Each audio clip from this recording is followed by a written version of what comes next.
السلام عليكم ورحمة الله وبركاته. وعليكم السلام. نحمده ونصلي على رسوله الكريم. أما بعد، فقد قال الله تعالى في الكلام القديم في القرآن المجيد بعد أعوذ بالله من الشيطان الرجيم بسم الله الرحمن الرحيم وقل ربي زدني علما صدق الله العلي العليم. எல்லா புகழும் அல்லாஹ் ஒருவனுக்கே உரித்தாகட்டுமாக. அவனால் அனுப்பப்பட்ட கண்மணி நாயகம் முஹம்மது ரசூலுல்லாஹ் ஸல்லல்லாஹு அலைஹி வஸல்லம் அவர்கள் மீதும் அவர்களினுடைய வாழ்க்கையை சற்றும் பிசகாமல் பின்பற்றி வாழ்ந்த உத்தம சத்திய சஹாபாக்கள், நல்லோர்கள், வலிமார்கள், குறிப்பாக நமக்கெல்லாம் ஒழுக்கமான வாழ்க்கையை கற்றுத் தந்திருக்கும் நம்முடைய உஸ்தாத்மார்கள் மீதும், இன்னும் இங்கு அமர்ந்திருக்கும் கேட்டுக்கொண்டிருக்கும் நம் அனைவர்கள் மீதும் அல்லாஹ்வினுடைய சாந்தியும் சமாதானமும் என்றென்றும் இன்று என்றும் நிலவட்டுமாக. ஆமீன் ஆமீன் யா ரப்பல் ஆலமீன். கண்ணியத்திற்கும் மரியாதைக்குரிய நண்பர்களே, இந்த கருத்தரங்கத்தினுடைய தலைப்பு என்னவென்றால், கற்கக்கூடிய மாணவர்கள், மார்க்க கல்வியை கற்கக்கூடிய மாணவர்களுக்கு எது மிகவும் தேவை? எனக்கு முன்னால் பேசியவர்கள் எல்லாம் எதெல்லாம் தேவை என்பதை சொல்லிவிட்டு சென்று விட்டார்கள். நான் எது மிகவும் தேவை என்பதை சொல்வதற்காக நான் வந்திருக்கிறேன். புகாரியினுடைய விரிவுரையான ஃபத்ஹுல் பாரியில் இப்னு ஹஜர் அஸ்கலானி ரஹ்மத்துல்லாஹி அலைஹி அவர்கள் அதபு என்கின்ற அந்த வார்த்தைக்கு இப்படி நமக்கு விளக்கம் தருவார்கள். அல் அஹது பி மகாரிமில் அஹ்லாக், நற்குணத்திலேயே மிகவும் சங்கையானதுதான் ஒழுக்கம். இதிலிருந்து நமக்கு என்ன தெரிகிறது என்னவென்றால், ஒழுக்கம் என்பது நுழைவாயில். அதை தாண்டிதான் மற்ற எல்லாமே நாம் கற்றுக்கொள்ள வேண்டும், கற்றுக்கொள்ள முடியும். உமர் ரலியல்லாஹு தஆலா அவர்கள் சொல்லுவார்கள், தஅத்தபு சும்ம தஅல்லமு, நீங்கள் முதலில் ஒழுக்கத்தை கற்றுக்கொள்ளுங்கள், பிறகு நீங்கள் இல்மை கற்றுக்கொள்ளுங்கள். முதலில் ஒழுக்கம் தான் தேவை. நமக்கு புரிகிற மாதிரி ஒரு உதாரணத்தை நாம் சொல்வோமே ஆனால், ஓதக்கூடிய மாணவன் ஒரு மரத்தை போல, ஓதக்கூடிய மாணவன் ஒரு மரத்தை போல, அதிலிருந்து வரக்கூடிய கிளைகள் இலைகள் எல்லாம் அவனுடைய இல்ம, தக்குவா, முயற்சி எல்லாம். ஆனால் அந்த மரம் நிற்பதற்கு எது மிகவும் முக்கியம் என்று சொன்னால், அந்த மரத்தில் இருக்கக்கூடிய வேர்.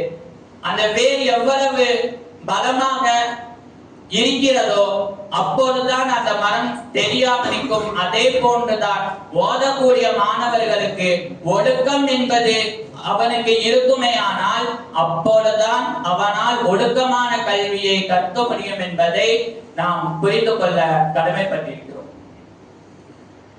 இல்மினுடைய கடல் என்று போற்றக்கூடிய இஹ்யா உலூமுத்தீனில் இமாம் ஹஸ்ஸாலி ரஹ்மத்துல்லாஹி அலைஹி அவர்கள் இப்பயும் சொல்லுவார்கள், ஒரு மாணவன் ஒழுக்கத்துடன் கல்வியை கற்றால் என்ன பயன் கிடைக்கும் என்பதாக சொல்கிற பொழுது சொல்வார்கள், ஒரு மாணவன் ஒழுக்கத்துடன் கல்வியை கற்றால் அவனுக்கு கிடைக்கக்கூடிய பலன் என்பது தஹாரத்துன் நஃப்ஸ், அவனுடைய ஆத்மா சுத்தமாகும். எல்லா விதமான பாவங்களில் இருந்தும், எல்லா விதமான அசிங்கங்களில் இருந்தும், எல்லா விதமான கெட்ட பழக்கங்களில் இருந்தும் அவனுடைய நஃப்ஸ் என்பது, அவனுடைய ஆத்மா என்பது அவனை சுத்தப்படுத்தும் என்பதாக இமாம் ஹஸ்ஸாலி ரஹ்மத்துல்லாஹி அலைஹி அவர்கள் சொல்லுவார். இதையெல்லாம் ஒழுக்கத்துடன் இருக்கக்கூடிய மாணவர்களுக்கு மிகவும் முக்கியம். இரண்டாவதாக, ஏன் நாம் ஒழுக்கத்துடன் இருக்க வேண்டும், ஒழுக்கமாக இருப்பதற்கு நாம் என்ன செய்ய வேண்டும்? உலகத்தில் பல விஷயங்கள் இருந்தாலும் நான் உங்களுக்கு ஒன்றே ஒன்று சொல்லிக் கொடுக்கிறேன். முதலில் ஒழுக்கமாக இருக்க வேண்டும் என்று சொன்னால் நம்மை சுற்றி இருப்பவர்களும் ஒழுக்கமானவர்களாக இருக்க வேண்டும். அதனால் தான் பெருமானார் ரசூலுல்லாஹி ஸல்லல்லாஹு அலைஹி வஸல்லம் அவர்கள் சொன்னார்கள், நீங்கள் அல்லாஹ்விடத்தில் கேட்கிறதாக இருந்தால் நல்ல நண்பனை கேளுங்கள் என்பதாக அல்லாஹ்வின் ரசூல் நமக்கு கற்றுத் தருவார்கள். தமிழில் கூடிய ஒரு பழமொழி இருக்கும் அல்லவா, நாருடன் சேர்ந்தால் பூவு மணக்கும் என்று. ஒழுக்கமானவர்கள் பூவாக இருக்கிறார்கள், நாம் நாரம் பூவுடன் சேர்ந்தால் நாரும் மணக்கும். ஒழுக்கமானவர்கள் பூவாக இருக்கிறார்கள், நாம் நாராகத்தான் இருக்கிறோம்.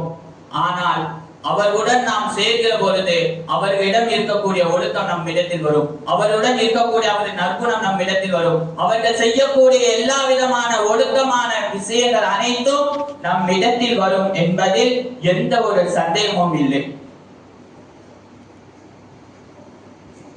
அது மட்டும் இல்லாமல் திருக்குறளில் வள்ளுவன் ஒரு குறளை சொல்லுவான் அல்லவா, ஒழுக்கம் விருப்பம் தரலாம், ஒழுக்கம் உயிரில் நோக்கப்படும் என்பதாக.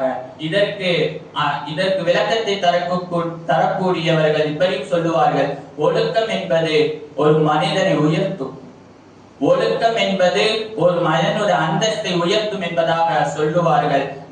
நாம் கற்கக்கூடிய கல்வி அது நமக்கு பிரயோஜனமாக ஆக வேண்டும் என்று சொன்னால், அது அடுத்தவர்களுக்கு பிரயோஜனமாக நாம் தர வேண்டும் என்று சொன்னால், இதற்கெல்லாம் முன்னாடி நாம் ஒழுக்கத்தை நாம் கற்றுக்கொள்ள வேண்டும்.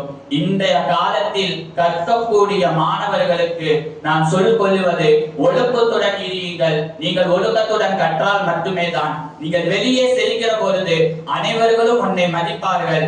உங்களிடத்தில் இல்மு குறைவாக இருந்தாலும் பரவாயில்லை, ஆனால் நீங்கள் ஒழுக்கமாக இருக்கக்கூடிய காரணத்தினால், அதனுடைய பரக்கத்தினால் அல்லாஹ் தஆலா சின்னதாக இருந்தாலும் அதை பிறரிடத்தில் பெரிதாக காட்டக்கூடியவனாக இருக்கிறான் என்பதை மட்டும் சொல்லி, இன்றைய ஓதக்கூடிய மாணவர்களுக்கு மிகவும் முக்கியம் ஒழுக்கமே என்று சொல்லி எனக்கு வாய்ப்பளித்தமைக்கு நன்றி கூறி விடைபெறுகிறேன்.